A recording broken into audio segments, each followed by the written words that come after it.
Hello everyone, myself Gauri. I'm here to explain advantages and limitation of planning. First, we know about the planning. So, planning is thinking in advance what to be done, how to be done, where is to be done, and whom is to be done. Now, we will learn about advantages of planning. So, advantages of planning. First one is clear objective and focus. Planning supplies specific goals and objectives which provide a clear direction for actions. This ensures that everyone understands what needs to be done and stays aligned toward the same purpose. अगर आप पहले से ही future के लिए अपने goal set कर लेंगे कि आपको फ्यूचर में क्या करना है तो आपको एक क्लैरिटी मिल जाएगी अपने डायरेक्शंस को अपने ऑब्जेक्टिव को अचीव करने के लिए और आप इजीली इनको अचीव कर पाएंगे. Second is resources optimization. Planning enables efficient use of resources like time, money, and human effort by prioritizing activities. This minimizes waste and ensure resources are allocated where they are most needed. जब आप future के लिए goal set कर लेंगे तो आप पहले से क्लैरिटी हो जाएगी कि आपको रिसोर्सेज को कितना यूज़ करना है. इससे आपका रिसोर्सेज वेस्ट नहीं होगा. आपका टाइम ज़्यादा वेस्ट नहीं होगा, मनी भी वेस्ट नहीं होगी और ह्यूमन एफर्ट भी ज़्यादा नहीं जाएगी. आप पहले से ही क्लैरिटी हो जाएगी आपको कि आपको कितना रिसोर्सेज यूज़ करना है. Third one is risk reductions. By anticipating potential challenges, planning allows for the development of contingency strategies to mitigate risk, reducing the chance of mistakes.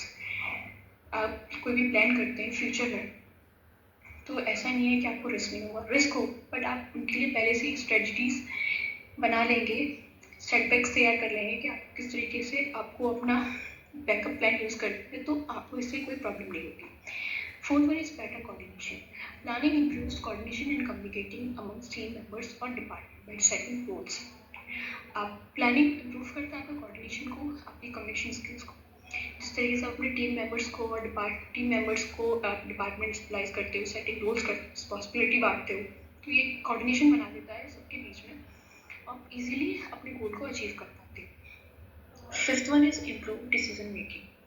Of course, planning से आपके जितने भी डिसीजन होंगे वो improve हो जाते हैं. Planning required accessing different options and outcomes leading to better informed decisions and improve problem solving.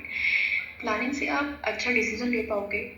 आगे अगर कुछ भी फ्यूचर में होता है तो आप अपना डिसीजन ले पाओगे अच्छे से, क्लियरिटी होगी आपको अपने डिसीजन लेने में और आप उसे अच्छे से अचीव कर पाओगे.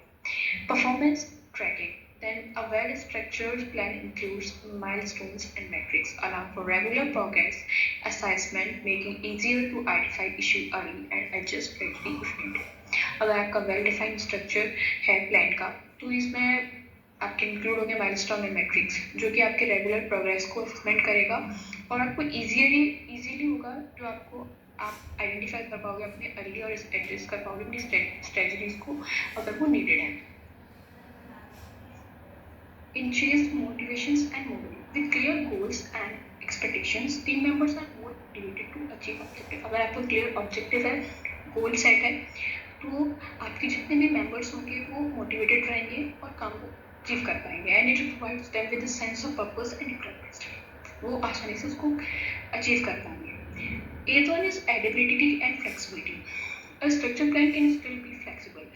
अगर आपका प्लान अच्छे से फ्लेक्सिबल है तो आपको आगे अगर कोई भी चेंज होता है, एडजस्टमेंट होती है, ऐसा न्यू टेक्नोलॉजी आ रही है, कोई भी न्यू चेंजेस आ रहे हैं, एनवायरनमेंट भी चेंज हो रहा है तो आप इजीली उसको एक्सपेक्ट कर पाओगे और इजीली अपने प्लान में चेंजेस ला सकते हैं.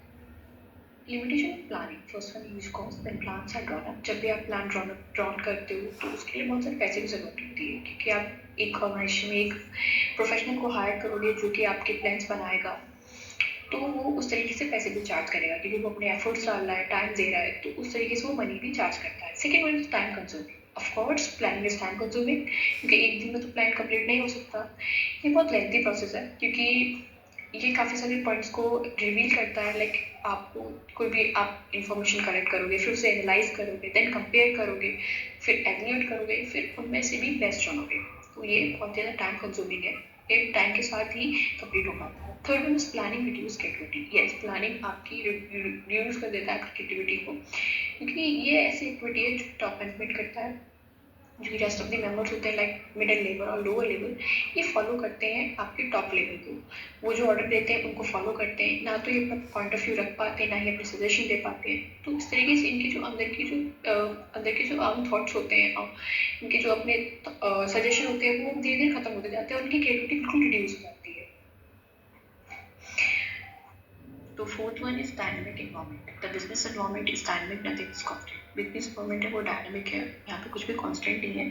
तो organization has to constantly adopt itself to changes. जो ऑर्गेनाइजेशन है उसको really constantly अडॉप्ट करता है चेंजेस को। Manage planning example like becomes difficult to access future trends. अगर कोई भी फ्यूचर में चेंजेस हो रहे हैं, लाइक नई टेक्नोलॉजी आ रही है, पॉलिसीज आ रही है, पॉलिटिकल कंडीशन चेंज हो रही है, या कुछ भी इकोनॉमी में चेंज होता है, तो वो इतनी जल्दी आसानी से एक्सेप्ट नहीं कर पाते हैं, क्योंकि आपने पहले से प्लान कर रखा होता है, तो वो इतनी जल्दी चेंज नहीं हो पाता है। तो हाँ, प्लानिंग एक डायनेमिक इन्वायरमेंट है। रिगिडिटी, तो rigidity in any organization, a well-defined plan is drawn up with a specific time। आपने कोई भी गोल सेट किया फ्यूचर के लिए, तो जरूरी नहीं है वो कंप्लीट हो। मतलब फ्यूचर में ऐसा हो सकता है कि वो आगे जाके काम शायद ना करे। लाइक आप कहीं घूमने जा रहे हो, आपने पहले से प्लान कर लिया कि आप इतनी डेट को आप यहाँ घूमने जाओगे, आपने टिकट्स करा ली, फिर उसी दिन आपकी कुछ मीटिंग्स पड़ जाए, तो आपका ये प्लान जो आपने बनाया वो शायद काम ना करे। आप या तो मीटिंग कर पाओगे या तो आप घूमने जाओगे। तो हाँ, ये फ्यूचर में बहुत ऐसा हो जाता है कि आप फ्यूचर के लिए जो प्लान बनाते हैं वो कंप्लीट नहीं हो पाते हैं, आप आगे जाके उन्हें चेंज नहीं कर सकते, तो ये रिगिडिटी भी फैलाता है। So this is all about limitations of planning, and thank you.